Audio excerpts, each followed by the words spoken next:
buenos días. Estamos nuevamente aquí en su programa Mundo Laboral MX, el espacio que nos permite IMEFI TV para poder discutir y analizar temas muy importantes en materia de derecho del trabajo y, en este caso en particular, algunos que nos están interesando, sobre todo con las nuevas iniciativas en materia de pensiones, que es el título de este programa. En ese sentido, IMEFI TV trata de hacer su mejor esfuerzo, pero siempre se ha visto enriquecido con la participación de grandes invitados.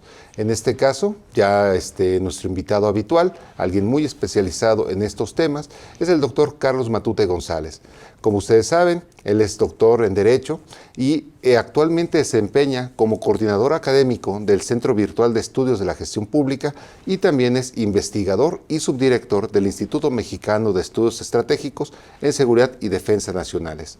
Él ha tenido una amplia trayectoria académica, ha participado tanto en la Universidad de Anáhuac como en diferentes instituciones como la Universidad Panamericana y demás, autor de diversos libros, entre los que destaca Derecho Administrativo, Responsabilidad Administrativa en el Estado Mexicano, La Transparencia en el Estado Mexicano, El Estado de las Autonomías y el Buen Gobierno, entre otros. Como podrán ver, es un gran escritor en estos temas y sobre todo es especialista en todo lo que corresponde a la cosa pública.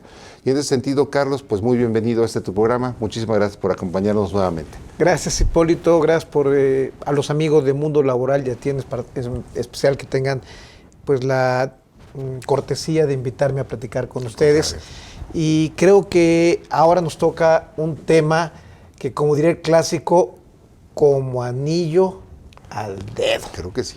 Sí, tú y yo habíamos platicado de hace meses que es importante abordar el tema de pensiones y cómo se ha ido gestando un sistema muy complejo en nuestro país en el que hay distintos regímenes laborales y a cada régimen laboral puede que corresponda un sistema de pensiones diferente y de jubilaciones. Y entonces aquí hay que hacer la primera distinción. La pensión, vamos a llamarle a todo aquel que viene de un instrumento de orden público, por decirlo de una ley, o si se quiere la Constitución, una ley y posiblemente un reglamento, si se quiera llevarlo a ese extremo. Y de otro lado, la jubilación está vinculada más bien con condiciones generales de trabajo o con contratación colectiva. Es decir, es de índole laboral, más vinculado con lo laboral. Claro, esta distinción no es tan clara porque el ISSSTE en algunas de las partes le llama a la pensión jubilación. Pero quedémonos con esta idea para poder hacer una distinción que nos ayude a entender de qué se trata. Y lo primero que hay que decir es que es legítimo, válido, que todos queramos una pensión idealizada.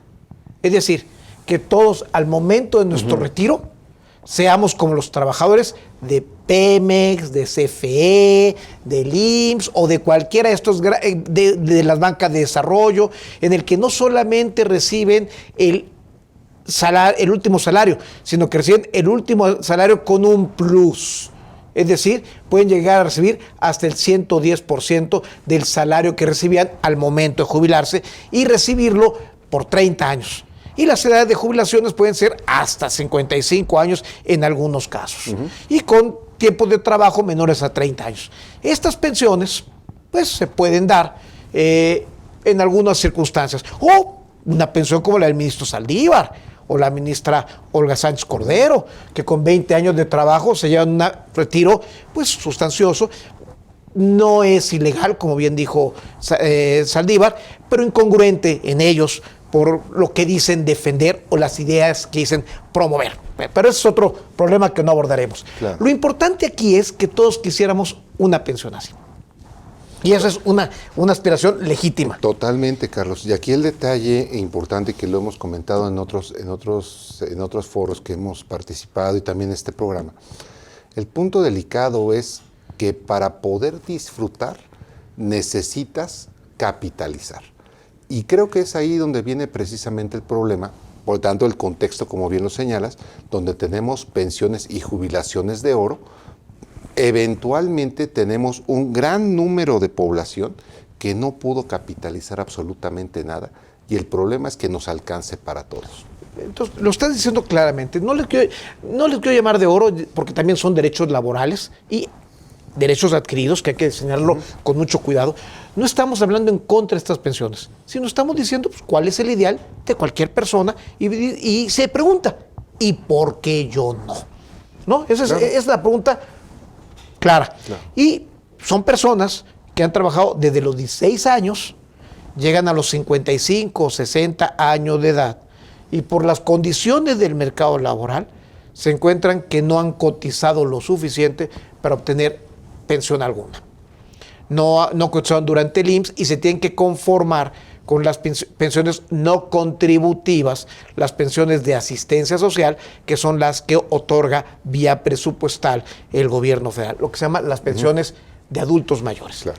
Y con esto quiero decir dos cosas. Que hay una necesidad de la sociedad mexicana de reconocer derechos a las personas que independientemente de su formalidad o informalidad, pues tienen la necesidad y el Estado la obligación de darles un sustento después de 30, 40 años de trabajo. Y ellos se comparan y dicen, ¿por qué aquel sí y por qué yo no? Claro. Y en estas condiciones, entonces, se plantea una reforma de pensiones. Y entonces, todo lo que se diga para aumentar las pensiones, pues va a ser aplaudido. Si dices, oye, ¿estás de acuerdo que todo mundo obtenga el 100% de su salario al momento de retirarse, de pensionarse? Mi respuesta va a ser, claro. Sí, por supuesto.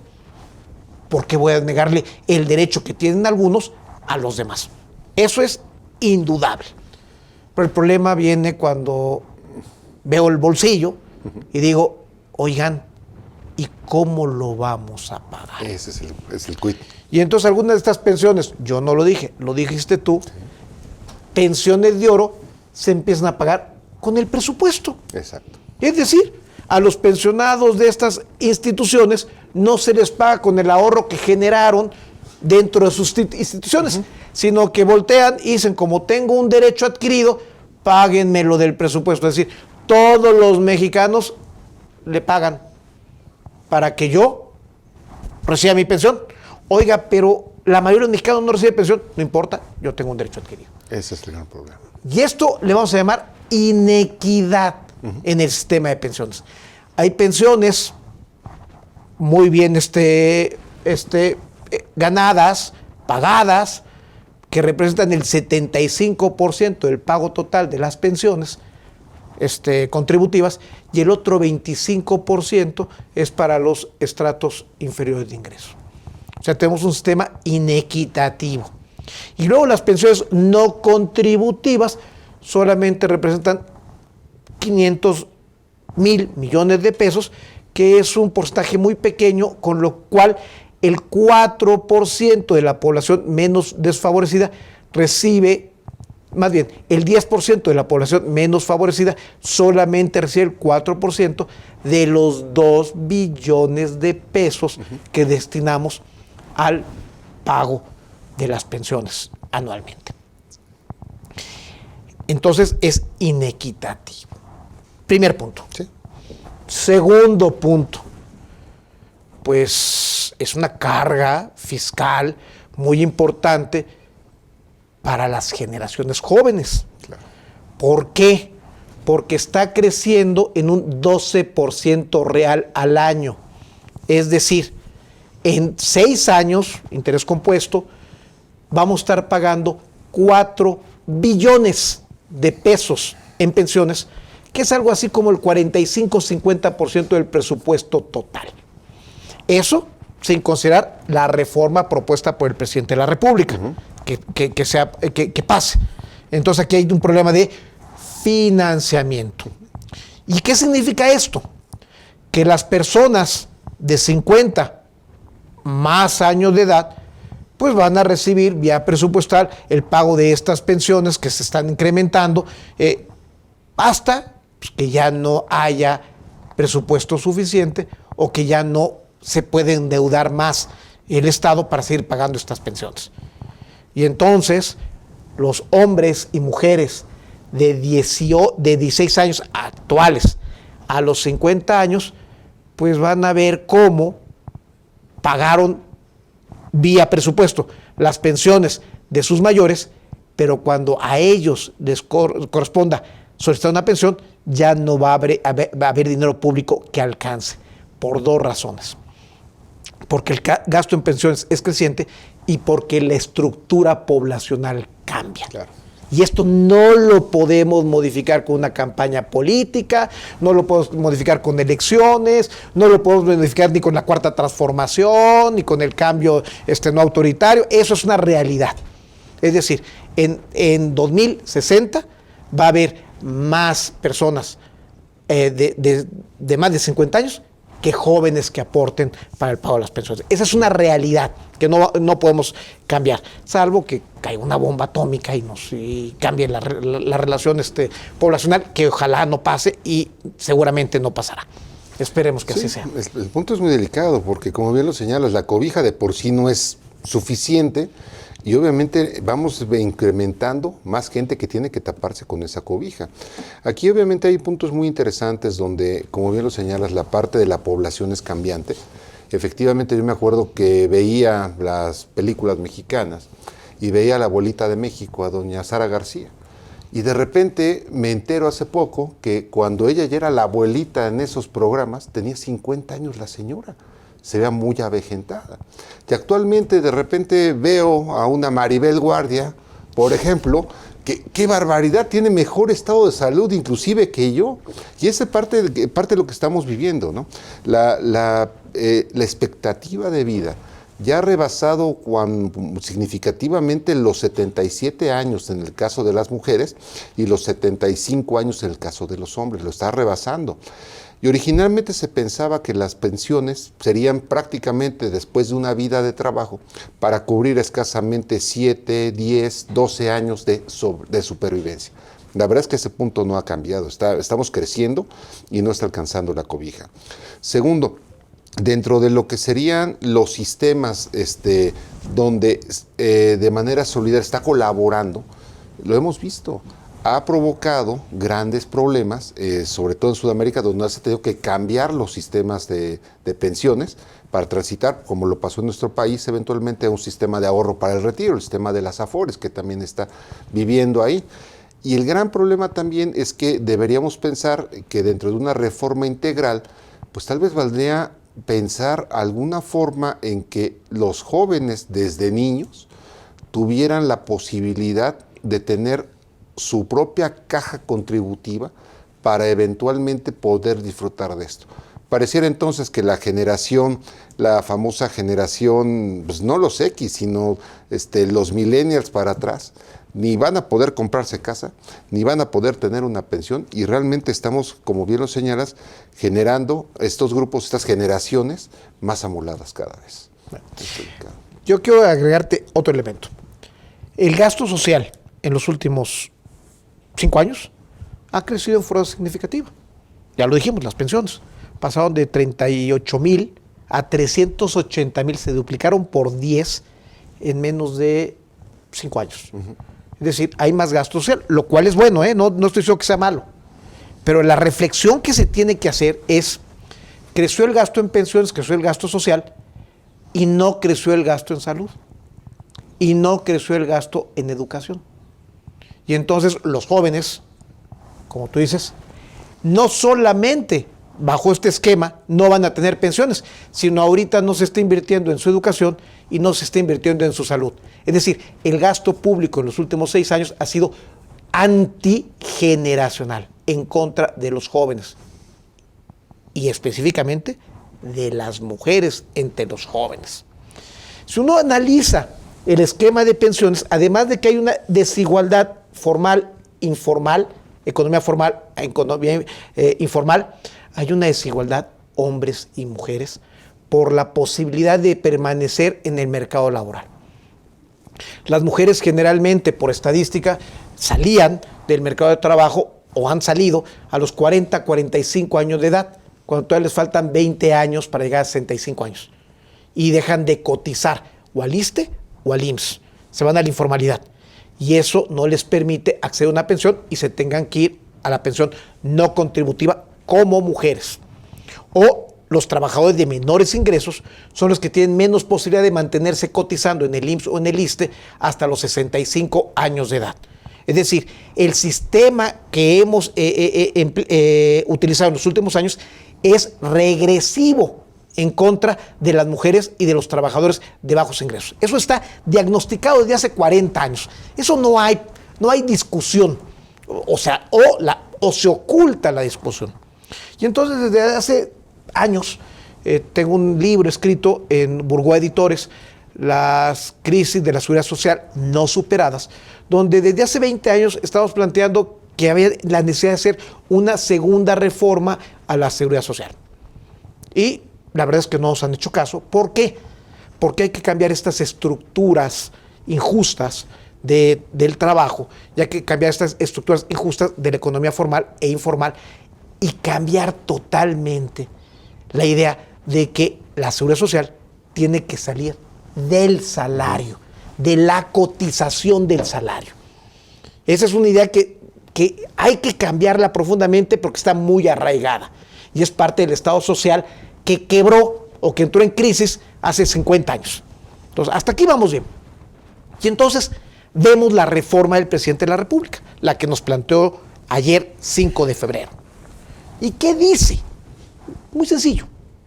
Volvamos al sistema de beneficios definidos. Es decir, no importa lo que se ahorre, lo que importa es lo que te voy a dar.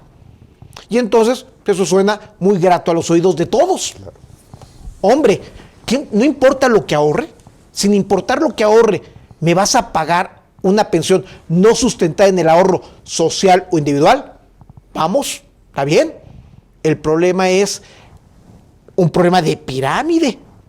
Cobra quien llega primero al ahorro insuficiente. Quien ya no llega, pues no cobra. Un sistema de pirámide. Así de sencillo. Y eso es un engaño social. O sea, acá estamos hablando de un sistema Ponzi. Estamos hablando de un sistema Ponzi. Sí, claro. Esa es la parte, por eso decimos que es una manzana envenenada. Totalmente. Porque estás proponiendo ilusiones de pensión a una generación con un sistema no financiado.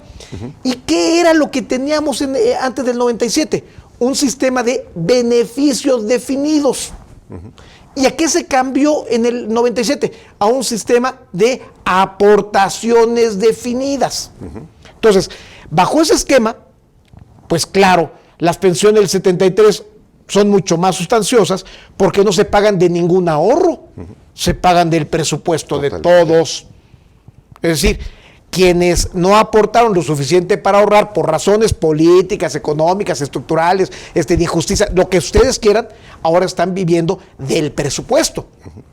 Y lo que se pretendió con las aportaciones definidas es que se tuviera un ahorro para calcular cuánto se podía pagar con ese ahorro.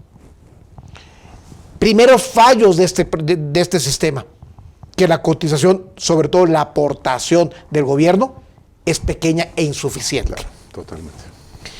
Y segunda, que las aportaciones de los trabajadores y de los patrones, si sigue atada al salario, tiene un efecto perverso. Uh-huh. Aumento las cuotas del Seguro Social o del ISSSTE y entonces no contrato en una relación laboral normal, sino que me voy por honorarios o me voy a la informalidad, porque gravar el trabajo genera incentivos a no utilizar el empleo formal. Claro. Y entonces esto provocó o aumentar las cuotas del Seguro Social o del ISSSTE provoca que al final de la historia haya menos empleo formal porque el empleo formal cuesta más. Y esto es lo que no logramos cambiar, no logramos entender, que el ahorro para la seguridad social tiene que estar desvinculado del salario para que pueda de alguna manera aumentar. Vamos a poner de otra manera, tal vez no desvinculado totalmente, pero la mayor parte debe empezar a provenir de otras formas para promover el ahorro formal, el trabajo formal. En el momento que promueva yo el trabajo formal, en ese momento se empezará a generar otro tipo de ingresos del Estado y parte de ellos pudieran ir a financiar un sistema de pensión universal. Ojo, bajo el esquema de generar reservas. Como tú lo decías, importante, totalmente. Que por cada mexicano se vaya haciendo una reserva desde su niñez o juventud, para que en su caso pueda obtener un ahorro para pagar su pensión y él tenga por lo menos garantizada el 40-55% del ingreso durante su etapa laboral. Más, ojo, el ahorro que personal pueda hacer. Por supuesto. Y segundo, los apoyos de pensiones no contributivas que se puedan dar vía presupuestal. Se tiene que generar los 3 pilares, no uno. No puedo cargar todo al presupuesto y dejar que las personas, como parte de su productividad, no ahorren, o que las personas, como parte de su previsión personal, no ahorren. Tengo que tener los 3 pilares equilibrados. Por supuesto. Y para concluir este corte, lo que nos propone el señor presidente de la República es llanamente apoyarse todo en el presupuesto, no en el ahorro colectivo a partir de la productividad, no en el ahorro personal a partir del deseo de obtener mejores condiciones de vida. Todo se lo carga al presupuesto. Y eso, al final, en el largo plazo, no es sano, claro, ni justo para las generaciones jóvenes. Sí, efectivamente, Carlos. Es un punto que ahorita vamos a irnos a un pequeño receso, 2 minutos, y analizaremos brevemente lo que corresponde a esta iniciativa presentada el día 5 de febrero por parte del Ejecutivo Federal. No se vayan, estamos con ustedes en unos momentitos más. Gracias.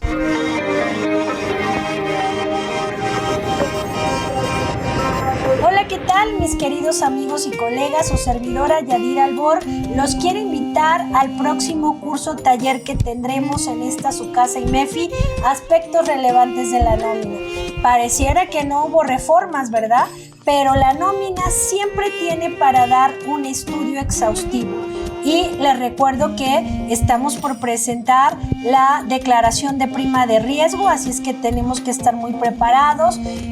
Los nuevos costos de la nómina nos llevan a analizar si es viable nuestra empresa manejar previsión social, así es que también revisaremos cuáles son las opciones de previsión social que tenemos para reducir el costo de nuestra nómina, cuáles son los valores o en este caso los indicadores que van a mover el costo de nuestra nómina en este 2024. Si no sabes si estás timbrando de manera correcta tu recibo de nómina, ven, acompáñanos que este curso te interesa.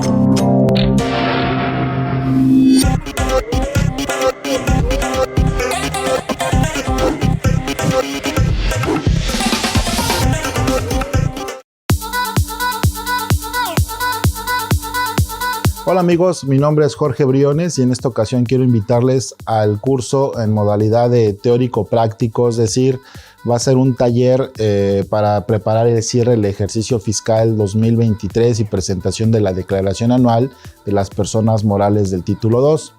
Este curso está preparado en 2 modalidades, 2 sesiones. La primera sesión es teórica, eminentemente teórica, donde veremos todas las generalidades precisamente para preparar o determinar el impuesto sobre la renta y determinar la renta gravable de la PTU.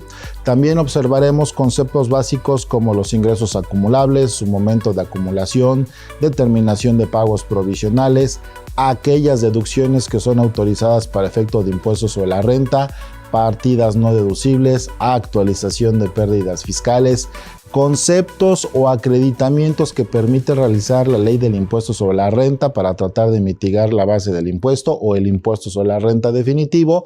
Y en la segunda parte de este curso, en la segunda sesión, veremos eminentemente papeles de trabajo precisamente para preparar el ISR del ejercicio, obviamente determinación del impuesto a la renta, determinación de la PTU, aplicación y actualización de pérdidas fiscales, acreditamientos posibles en materia de impuesto a la renta por supuesto la conciliación entre el resultado contable y fiscal para efectos de impuesto de la renta, y también observaremos el llenado del aplicativo para presentar la declaración anual. Recordemos que el SAT ha anunciado recientemente que este aplicativo tiene algunas modalidades. Veremos las mejoras a aquellas situaciones que, por qué no decirlo, sí le benefician al contribuyente o a los preparadores o contadores que preparan la información para hacer un poco más ágil la presentación de esta declaración. Los esperamos y quedo al pendiente. Muchas gracias, un saludo a todos.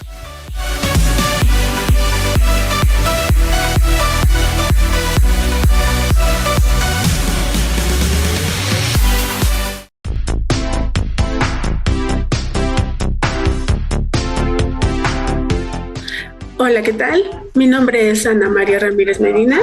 Los invito al curso Reformas Fiscales 2024 para Impuestos Estatales, en el que estaremos revisando temas como las reformas aplicables al impuesto sobre nóminas, los impuestos al hospedaje, el impuesto aplicable al hospedaje, al agua, al predio, entre otros impuestos, sobre todo las modificaciones que se han generado para el dictamen para efectos de auditoría, entre otros temas interesantes. Los espero muy pronto, no falten. Gracias.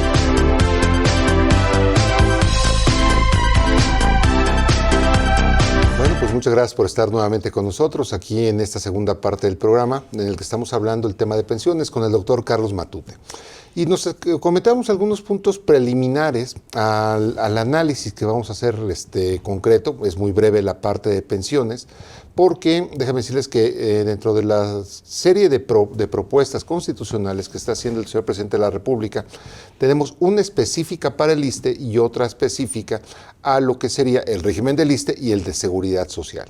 En ese sentido, lo que está modificando, lo que propone modificar es el artículo 123 constitucional, que como ustedes bien lo saben, se refiere específicamente a lo que sería el derecho al trabajo. Si bien tiene dos apartados, el A, que es para todo trabajo en general, y el B, específicamente para trabajadores burocráticos, especialmente al servicio de los poderes de la Unión, la propuesta pretende, en este caso, adicionar párrafos segundo, tercero y cuarto y que se vayan recorriendo los que actualmente están y que dan pie a esta parte del apartado A y el apartado B. Entonces, lo que nos señala en principio es que toda persona tiene derecho a recibir una pensión justa. Continúa señalando en el siguiente párrafo que las personas trabajadores con 65 años de edad que empezaron a cotizar a partir del 1 de julio de 1997 en el IMSS y las que estén bajo el régimen de cuentas individuales que cotizan en el ISSSTE tendrán derecho a que su pensión de retiro por vejez sea igual a su último salario hasta por un monto equivalente al salario promedio registrado en el Instituto Mexicano del Seguro Social en los términos que establezca la ley. Finaliza señalando que las personas trabajadoras a partir de los 60 años de edad mantendrán su derecho a una pensión garantizada en los términos que establece la ley. Estos tres párrafos han estado generando una muy particular inquietud en todos los ámbitos, porque, bueno, Carlos, no me dejarás mentir, está, desde mi punto de vista, rompe esquemas dentro de lo que es trabajo con la consecuencia deseada, que sería la pensión. Vuelve a entrar dentro de lo que sería una justificación específica, manteniendo la parte delicada de la integración del salario para efectos de retiro, por lo que hace al ISSSTE. Tenemos esta parte del sueldo base más la compensación garantizada. Se están yendo al ISSSTE para mezclar aspectos del IMSS en un momento dado. El importe con el que está arrancando en su exposición de motivos es de números más, números menos, 16,000 pesos sobre una pensión garantizada. Y esto es lo que está en principio en boca de todo mundo. Señala el cómo lo va a hacer y es ahí donde veo que probablemente tenga muchas complicaciones en que esto pueda transitar. Pero inclusive en los términos planteados, yo me quedo exclusivamente con el segundo párrafo y lo demás siento que no debió estar dentro de una ley fundamental. No sé. A ver, vamos a analizar los tres párrafos. El primer párrafo reproduce el problema de fondo del sistema pensionario mexicano y tal vez del mundo. Toda persona trabajadora tiene derecho a recibir una pensión justa. Es decir, lo está vinculando con la relación laboral. No lo está vinculando a... cosa distinta sería, toda persona tiene derecho a recibir una pensión justa. Es decir, vuelve otra vez a las pensiones contributivas, no a las no contributivas. Es decir, a las que tienen una relación laboral formal o informal, pero informal en el sentido que están fingiendo que no la hay y el trabajador tiene el derecho a exigir el reconocimiento de esa relación laboral. Pero eso es más complicado. Aquí estamos hablando de personas trabajadoras. Primer elemento, no está hablando de todas las personas en México, está hablando solamente de aquellas que tienen una relación laboral del apartado A o del apartado B con el Estado. Esa es una mayor complicación que no voy a detenerme a explicar en este momento. Y luego dice, a las personas trabajadoras que cumplan 65 años, que estén más allá, que hayan empezado a cotizar después del 1 de julio del 97, se les podrá, o a las que estén en cuentas individuales del ISSSTE 2007, se les podrá dar una pensión del salario equivalente al salario promedio, del monto equivalente al salario promedio registrado en el Instituto Mexicano del Seguro Social, ¿con cargo a qué? Al presupuesto. Porque el salario base de cotización es lo que genera el ahorro correspondiente para poder pagar la pensión.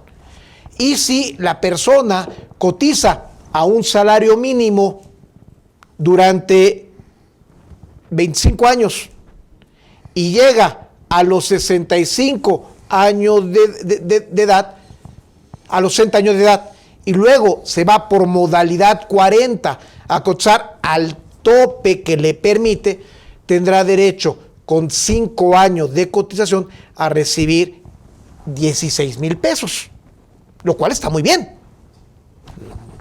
para quien lo hace, pero la pregunta es ¿quién lo puede hacer?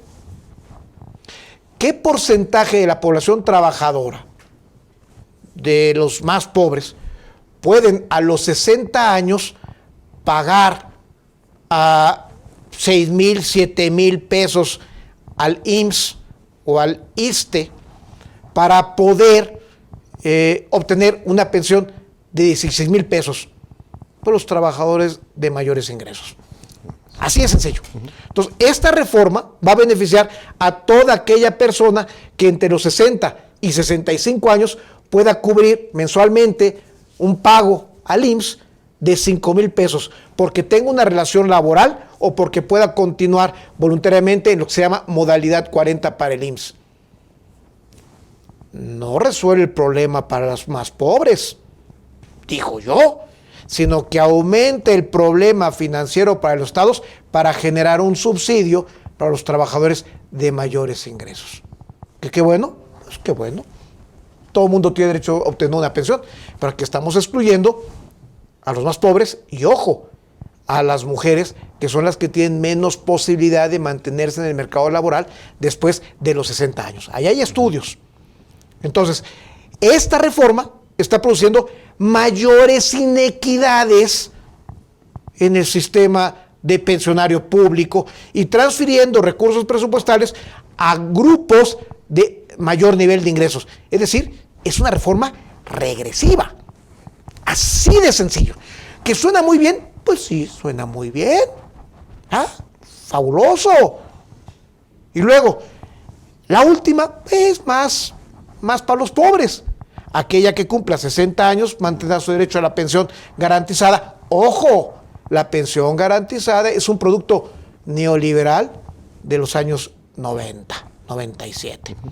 Es el elemento social a la idea del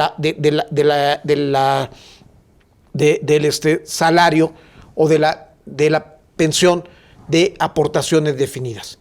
O sea, tú vas a aportar en forma definida, pero al final, si no te alcanza el ahorro, todos te vamos a pagar un mínimo vital, siempre y cuando hayas contribuido con el ahorro colectivo durante 20, 25 años. O sea, hay una retribución correcta a ese esfuerzo. Por eso la pensión mínima garantizada, que no la inventó este gobierno. Esto es del 97. Y la cuota social es del 97, para quitar estas partes ideológicas, ¿no? El cambio esencial, otra vez lo insisto, es que del 73 al 97 eran beneficios definidos. A partir del 97 en adelante son aportaciones definidas con la garantía de la pensión garantizada. ¿Qué pasa con esta reforma? Volvemos al esquema de beneficios definidos que favorece a quienes, a los trabajadores hombres de mayor ingreso. Eso se llama regresividad. No ayuda a los más pobres ni mejora la relación entre los trabajadores. ¿Y quién la va a pagar? Ese el es presupuesto. Importante, claro. ¿Y quién paga el presupuesto? Los jóvenes. Claro. Es decir, los jóvenes van a pagar un sistema pensionario regresivo y van a recibir menos salud, menos educación y menos gasto en lo que ellos requieren.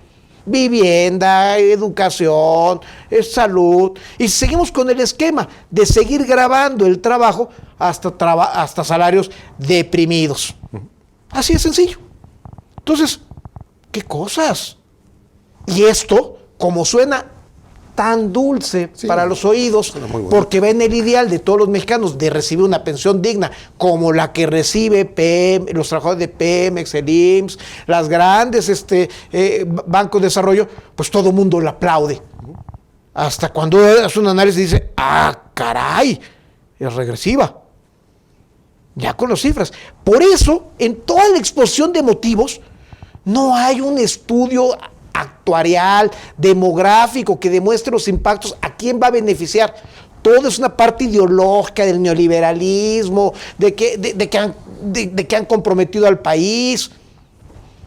Vamos, comprometido al país el neoliberalismo, pero generó 6 billones de pesos de ahorro, que es lo que permite mantener las finanzas estables y una deuda pública controlable. Y ese es el neoliberalismo. Y ojo, no pudieron hacer una reforma de pensiones con base en los 6 billones de pesos acumulados en las cuentas individuales de los trabajadores en las Afores por la transparencia. Porque todos los trabajadores saben que ese dinero es suyo y que no se los pueden quitar. Porque cada 6 meses ven en su estado de cuenta transparente cuánto tienen, cuánto ganan, cuánto pierden. En cambio, en las reservas colectivas no se sabe cuándo se pierde y cuándo se gana. Eso queda al grupo de expertos. En cambio, las cuentas individuales, cada trabajador está viendo, este mes perdí. Oye, ¿cuándo se va a recuperar? Tal vez el año que entra, minusvalías, no lo sabemos. Pero en la historia de las Afores es que siempre hay en los últimos 25 años, hay una plusvalía. Y con periodo de minusvalía. Sí, claro. Y otra acción muy importante que sí se ha hecho, que hay que reconocer, es ir reduciendo el costo de administración de estas cuentas individuales, lo cual se ha hecho con mucha efectividad y es otro aspecto que tampoco toca esta reforma. Sí, las comisiones. Y eso y en síntesis, más o menos eso. Entonces, ¿cuál es una reforma pensionaria adecuada? Pues la que les permita a los trabajadores de menores ingresos, especialmente a las mujeres, acceder con base en su propio esfuerzo, que es en la informalidad o la formalidad, con un sistema menos sustentado en el salario, financiarse las pensiones y no estar sujetos al dinero presupuestal que puede haber dentro de 20 años. Y ahí lo estamos viendo en Francia, donde se pide el aumento de la edad de jubilación y aquí la caída. Y luego dicen, en México no va a pasar una quiebra financiera. Y volteamos hacia Argentina y vemos, caray, las quiebras financieras sí se dan. Claro. Sí. Y ojo, mi ley no es una causa, es un efecto. Es un efecto de querer tener muchos derechos sin financiamiento claro, en el que al final solamente se benefician de estos derechos sociales un pequeño grupo cercano al poder y el resto queda fuera. Milei es un ejemplo de este tipo de políticas clientelares que prometen lo que no pueden cumplir y que solamente lo reciben aquellos que están cerca al poder, aquellos que logran mantenerse como empleados públicos hasta los 65 años en el instituto, en el ISSSTE. Porque, ojo, en el ISSSTE, si no se cambia la ley, no hay conservación de derechos. Y entonces la única forma de mantener cotizando es continuación voluntaria. ¿Cuántas personas que son despedidas del sector público tienen la capacidad económica de mantenerse cotizando en continuación voluntaria a estas tasas? Claro. ¿Y durante cuántos años? En promedio, a los 55 años, 55 años, se deja de laborar en el sector público. Te tendrá que cotizar 10 años en continuación voluntaria. Disculpen el tecnicismo jurídico. ¿Con qué ojos van a cotizar? Claro. Y entonces esto que le estamos prometiendo es una ilusión, es un engaño. ¿Cómo dijiste? ¿Un sistema qué? Se me olvidó. Funky. Una sí, pirámide. Pirámide Ponzi. Sí. Es Ponzi, una pirámide. Realmente una pirámide. Sí. Y le estamos vendiendo como la gran panacea. Claro. Y evidentemente, como ofrece pensiones justas, pues, ¿qué político se va a oponer en época de elecciones? Por supuesto. Todo el mundo van a salir a decir que sí. Sí. ¿Por qué? Porque andan buscando votos. Pero jóvenes, sobre todo jóvenes, vean por quién van a votar. Están dispuestos a cargar con las pensiones durante los próximos 40 años para que no haya gasto en salud, en educación, en vivienda. Piénsenlo, medítenlo bien y no se crean lo que dice el presidente. 500,000 millones de pesos nos cuestan las pensiones no contributivas. ¿Se van a pagar? Dios, con retazos financieros, con los fideicomisos de por acá, con las ganancias del Tren Maya, retazos financieros con 65 de 500 el primer año. Suponiendo que estos 500 van a crecer el año que entra a 600 y el año que entra a 700 y así se van a ir exponencialmente y vamos a tener un fondito de 65, del 10% del requerimiento financiero. Si su papá, su patrón se lo dijera, ustedes voltearían y le dijeran: oye papá, no me engañes, oiga patrón, no me engañe, no hay ingresos para pagarme estos salarios que usted me dice que me va a pagar si trabajo mucho. No me engañe. Mejor págueme lo justo con respecto a mi productividad y mantengamos la empresa durante 25 o 30 años para que pueda darle de comer a mi familia. Claro. Pero no me diga que va a pagar sueldos de 20,000, 15, 30,000 pesos cuando la productividad de la empresa no los está dando. Eso es un engaño. Claro. Porque al final la empresa va a quebrar. Los estados no quiebran, pero sí entran en crisis financiera, que a los que más afectan es a los pobres y entre los pobres a los pensionados. Ya lo vivimos en los 80. Así es, Carlos. Efectivamente, merece todo un análisis la probable integración de este Fondo de Pensiones para el Bienestar, como lo está proponiendo en este caso el presidente López Obrador. Y segundo, el alcance y dimensión real que claramente lo has expuesto en este momento.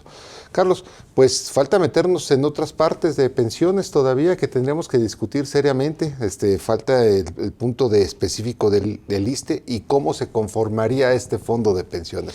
Pero bueno, dejémoslo para otro programa porque ya, déjenme decirles, acabamos de llegar ya prácticamente a este final de este programa de la semana y como ven, hay bastante tela de dónde cortar. Yo la verdad estoy muy a gusto de que hayas aceptado la primera invitación de este año, Carlos.